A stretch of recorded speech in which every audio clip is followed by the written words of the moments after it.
시청자 여러분 안녕하십니까? 헬로티비 뉴스입니다. 미국 보건당국이 5살부터 11살까지의 어린이에 대한 코로나19 백신 접종을 승인했습니다. 이 부작용에 대한 부분도 논의됐지만 접종을 했을 때 이익이 더 크다고 판단을 했다는데요. 네, 우리도 지난달 16세에서 17세에 이어서 지금은 12세에서 15세까지의 청소년 접종도 이루어지고 있는데요. 아마 단계적으로 더 확대되지 않을까 이런 생각이 듭니다. 예, 하지만 걱정은 여전히 있습니다. 네. 자, 백신을 맞은 부모들도 아이들의 접종에 대해서는 당연히 고민을 할 수밖에 없잖아요. 그럼요. 자, 이 때문에 학교 현장에서도 백신 접종을 학생들에게 강요하지는 않고 있는데요. 다만 기저질환이 있을 경우에는 접종을 권하고 있습니다. 네, 결국에 판단은 청소년 본인과 또 부모들의 몫이 될 것 같습니다. 네. 헬로티비 뉴스 시작하겠습니다. 정부의 부동산 규제에도 불구하고 경기 북부의 아파트값 상승세가 멈추지 않고 있습니다. 특히 GTX 신설역이 들어서는 의정부와 양주 지역 집값이 크게 오르고 있는데요. GTX 공사가 본격적으로 시작되면 부동산 가격은 다시 한번 요동칠 전망입니다. 경기 북부를 동서로 연결하는 유일한 철도망이었던 교외선에는 1970, 80년대의 추억이 서려 있죠. 이 교외선 운행 재개가 본격적으로 추진돼 기대감이 커지고 있습니다. 어떤 단계에 와 있고 앞으로 어떤 절차가 남았는지 알아봅니다. 전 국민에게 30만 원에서 50만 원의 재난지원금을 더 지급해야 한다는 한 대선 후보의 언급에 재난지원금이 다시 화제입니다. 시민들의 생각을 들어봤습니다. 카카오톡 채팅방을 통해 10대 여학생을 꿰어 강제추행한 20대가 집행유예를 선고받았습니다.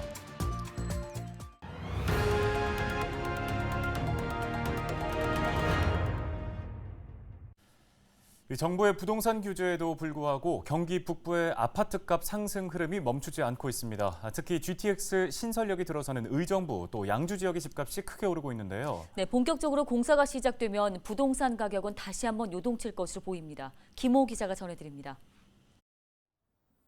양주 덕정역 인근의 한 아파트 단지입니다. 이 아파트는 지난해 여름 34평형인 84제곱미터가 2억 원 중후반대에 거래됐었습니다. 그런데 올 여름에는 실거래가 기준 6억 원에 팔렸습니다. 1년 새 2배 이상 뛴 겁니다. 지난 2014년 건립된 이후 잠잠하던 집값이 최근 GTX 노선 건립이 본격화되면서 수직 상승했습니다. GTX C 노선의 종착역인 덕정역까지 도보로 7, 8분인 역세권인데다 주변에 신축 아파트가 없어 투자자들의 관심을 받고 있습니다. 이제 뭐 한 34평은 6억까지 찍혔고 여기가 왜냐면 GTX 도보권이거든요. 여기 우리 덕정역에 중점으로 해서 이제 GTX가 도보권이기 때문에 그래도 이제 뭐 다른 그 GTX 도보권보다는 가격이 덜 오른 거죠. 네. 더 올라갈 여지가 있는 곳이긴 해요, 여기가. 이처럼 GTX 노선을 따라 아파트 가격이 크게 오르고 있습니다. 특히 신설역이 들어서는 지역의 상승폭이 두드러집니다. 실제로 지난 6월에서 8월 사이 경기도 내 아파트 가격 상승률을 보면 의정부가 29.5%로 가장 높고 양주시가 29.4%로 뒤를 이었습니다. 5위인 안양시 동안구에 비교해서도 2배가량 높은 수치입니다. 의정부와 양주 모두 GTX 신설역이 들어서는 곳으로 GTX 노선이 아파트 가격 상승을 이끌고 있습니다. 부동산 가격은 사실 미래 가치를 많이 보는 거거든요. 그리고 양주 같은 경우도 이제 신호선이 거의 종착역, 덕정역 주위다 보니까 또 이제 신축 아파트고 그리고 또 교통이 앞으로 좋아질 거라는 기대 때문에 또 아파트 가격이 계속 올라가는 추세라고 볼 수 있습니다. GTX 노선 영향으로 수도권 아파트 가격 상승세도 두드러지고 있습니다. 특히 서울과의 접근성 개선에 대한 기대감으로 경기와 인천 지역 상승폭이 확대되고 있습니다. 실제 10월 첫째 주 아파트 매매 가격 동향을 보면 인천이 전주 대비 0.44%로 가장 높은 상승률을 보였습니다. 경기도가 0.41%로 2위로 나타났고 충북과 충남, 제주가 0.3%대로 뒤를 이었습니다. 이 기간 서울은 0.19% 상승률로 인천과 경기에 비해 상대적으로 상승률이 적었습니다. 전세 가격 역시 상승폭이 확대되고 있습니다. 10월 첫째 주 시도별 전세 가격 동향을 보면 제주가 전주에 비해 0.34% 상승해 가장 높은 상승률을 보였고 인천 0.3%, 경기 0.28%로 전세 가격 상승률 역시 인천과 경기가 상위권을 유지했습니다. 이 기간 양주시는 0.57%의 상승률을 보여 경기도 내에서는 가장 높은 전세 가격 상승률을 나타냈습니다. 부동산 업계는 GTX C 노선이 내년 하반기쯤 착공되면 노선이 지나가는 지역을 중심으로 다시 한번 부동산 가격이 들썩일 것으로 내다보고 있어 의정부와 양주 지역 아파트 가격 상승은 당분간 계속될 전망입니다. 헬로티비 뉴스 김호입니다. 경기 북부를 동서로 연결하는 유일한 철도망이었던 교외선에는 1970년대와 80년대 대학을 다닌 학생들의 추억이 서려 있죠.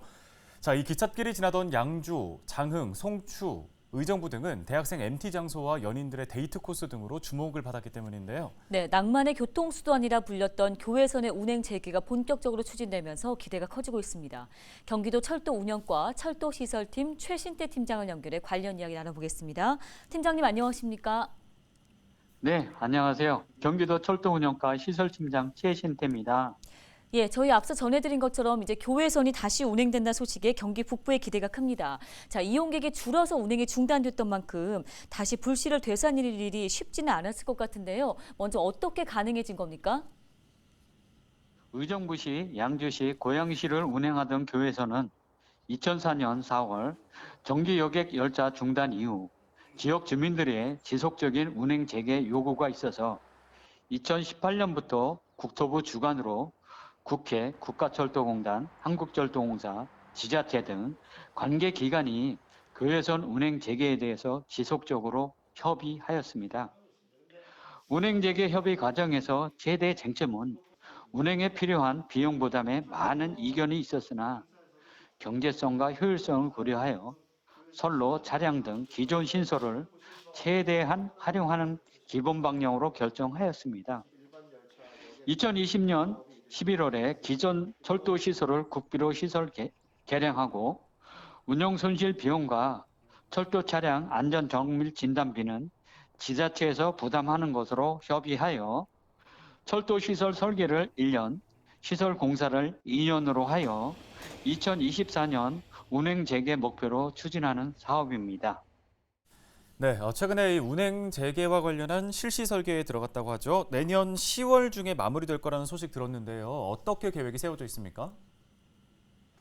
예, 2020년 12월에 교외선 시설 개량 설계를 위한 국비 40억 원이 반영되면서 금년 1월부터 경기기관과의 설계 추진, 운영 방식, 지자체 간 비용 부담 등을 협의하였습니다.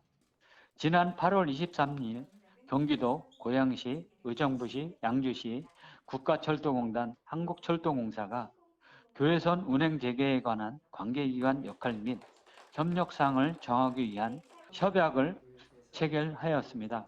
협약에 따라 국가철도공단에서 지방공사, 지반조사, 노반, 궤도, 신호, 통신의 5개 분야를 금년 10월부터 22년 상반기까지 실시 설계 후 2023년까지 개량 공사하여 2024년 추억의 교외선을 운행 재개할 예정입니다. 예, 자, 그런데 이용객이 적어서 중단됐던 과거 사례를 좀 살펴봤을 때 앞으로 좀 걱정할 필요는 없는지 이 부분도 궁금한데요. 예, 양주시 일영리 도시개발계획, 의정부시 반환 공유지 복합 물류단지 조성 사업 등 현재 추진 중인 개발 사업과 추후 일영역 등 관광 활성화 계획에 따라 여객 수요가 있을 것으로 예상하고 있습니다. 운행 재개하는 교외선은 GTX A 노선, GTX C 노선과의 연계와 낙후된 경기 북부 발전을 위한 수도권 순환철도망 기능을 가진 인프라로 운행 재개에 따라 추가 경기 북서부권의 지역 개발 및 교통 수요 증대를 기대하고 있습니다. 네, 오늘 관련 도움 말씀 잘 들었습니다. 경기도 철도 운영과 철도시설팀 최신태 팀장이었습니다.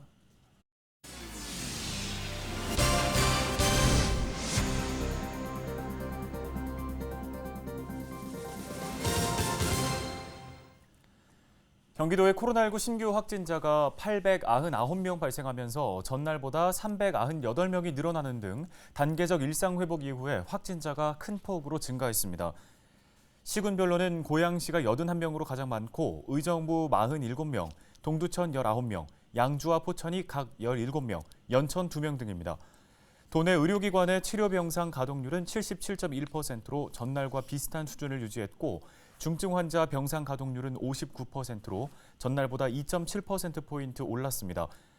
생활치료센터 10곳의 가동률은 69%로 전날보다 1.6%포인트 내려갔습니다.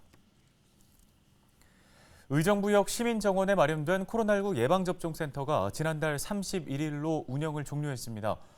센터는 지난 6개월 동안 운영되면서 모두 13만 4천여 명에게 백신을 접종해 경기도 내 접종센터 중 가장 많은 접종 건수를 기록했습니다. 의정부시는 백신 접종 대상 시민의 21%가 이 접종센터를 이용했다고 밝혔습니다.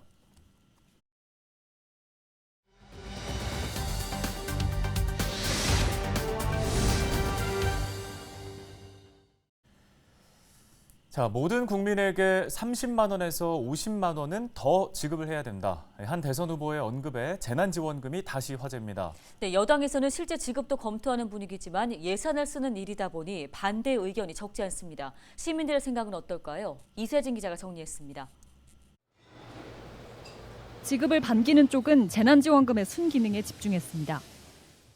나는 좋다고 생각해요. 자영업자들도 지역사랑 상품권을 주잖아요. 그걸 쓰기 위해서 저 지역 경제도 사라지고 일거양득이지. 반대 목소리도 있습니다. 국가 재정을 생각하면 불필요한 지급이라는 겁니다. 나라의 경제와 미래를 생각한다면 이거는 아니라고 봅니다. 지금 많은 부채가 있는 상태고 그러니까 우리 젊은이들을 생각해야죠. 포퓰리즘을 걱정하는 목소리도 어김없이 나옵니다. 빚이 얼마나 있노 나라. 호가를 다 비워먹고 정치 노름아이가 그거 퍼들라고 하는 거 빼도 되나? 그러면 안 되지. 조금 다른 목소리도 있습니다.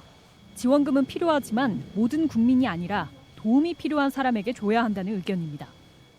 지금 재정이 딸린다고 하는데 추가 예산을 해서 꼭 굳이 그렇게 할 필요가 있겠는가. 정 어려우면 필요한 사람들, 꼭 지금 뭐 장사에다가 힘든 사람들 있지 않습니까? 그분들한테 대폭적으로 지원해 주는 게 저는 개인적으로 맞다고 생각합니다. 직장인들 월급 못 받는 건 아니잖아요. 근데 그런 사람까지 줘야 되나 싶기도 해요, 이제. 저희보다 더 어려운 사람들이 많기 때문에 그런 사람들한테 더 조금 많이 가야 되지 않을까. 지급이 확정되면 이번 지원금은 정부가 주는 6번째 재난지원금이 됩니다. 다만 정치권 안에서도 공방전이 이어지는 데다 국민들의 목소리마저 엇갈리면서 전국민 재난지원금은 논쟁의 중심에 서 있습니다. 헬로티비 뉴스 이세진입니다.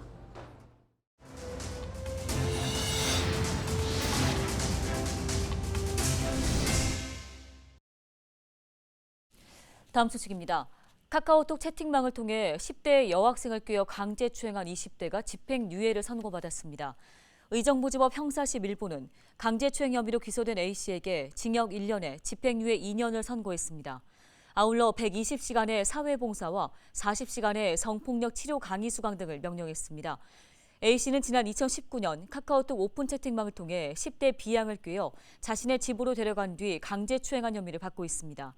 재판부는 미성년자인 피해자를 자신의 집으로 불러 강제추행해 죄질이 좋지 않다며 양형 이유를 밝혔습니다.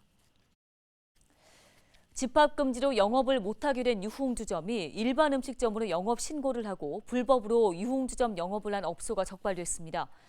경기도 특별사법경찰단은 지난달 31일 헬로윈데이를 앞두고 불법 영업을 한 화성시 A 업소를 식품위생법 위반으로 적발했습니다. 유흥주점이었던 A 업소는 코로나19로 영업을 하지 못하게 되자 일반 음식점으로 신고를 하고 외국인을 대상으로 유흥주점 영업을 한 혐의를 받고 있습니다. 경기도 특사경은 허가받지 않은 유흥주점은 10년 이하의 징역 또는 1억 원 이하의 벌금이 부과된다며 주의를 당부했습니다.